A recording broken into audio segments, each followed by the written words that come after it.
Ara que parlàvem de La vida sense la Saramàtica, has comentat lo de les 20.000 sol·licituds. Jo me'n recordo que va ser un càsting que va rolar per tots els col·legis de Catalunya. Tothom el va fer. Va venir gent a Castelldefels, a la meva escola, a buscar gent també. Bueno, és algo que em va fer molta gràcia.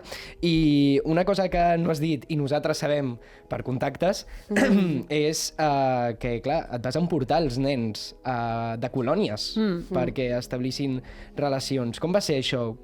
Se't va acudir a tu? Sí, això és una cosa que jo ja havia proposat a Herois, la pel·lícula Herois. De les meves pel·lícules preferides del cinema català, de veritat. Mira, doncs jo havia de fer Herois, però estava fent Pa Negre. Apa, home, Déu-n'hi-do.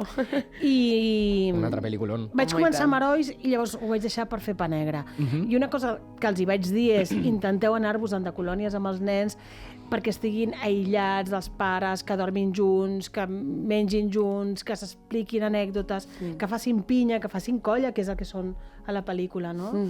I això ho he fet sempre més que he treballat amb nens. Es va fer Polseres vermelles fins al punt de que vivien en una casa durant tot el rodatge i ho vaig fer-ho, evidentment, amb la meva pròpia pel·li, clar. I què recordes d'aquells primers assajos? Perquè entenc que aprofitàveu la casa per assajar, no? Sí, bueno, no era a la casa on després vam rodar, però recordo... Bueno, clar, a més hi havia la colla, també, no? La Mariona Pagès, tots els que... Ara no recordo els noms. I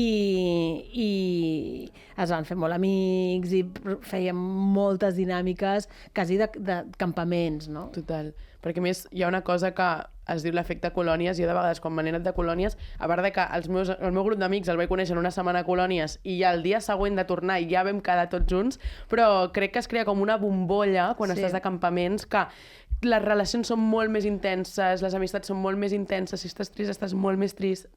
Per tant, com poder crear i traspapelar aquestes relacions que es crea l'efecte colònies, que és una cosa real a la pel·lícula, crec que és una manera una mica arriscada, perquè al final és convivència amb nens que recordem que tenien 13 i 14 anys, que es llencen en un projecte que molts no eren professionals, ara parlarem d'això, a viure una experiència amb una intensitat molt més desmesurada del que estaven acostumats. Per tant, com a equip també, treballar amb adolescents en aquest moment també devia ser un tràngol de ei, on ens estem ficant, com ho estem veient... Sí, vaig amb un equip, no?, en aquestes colònies.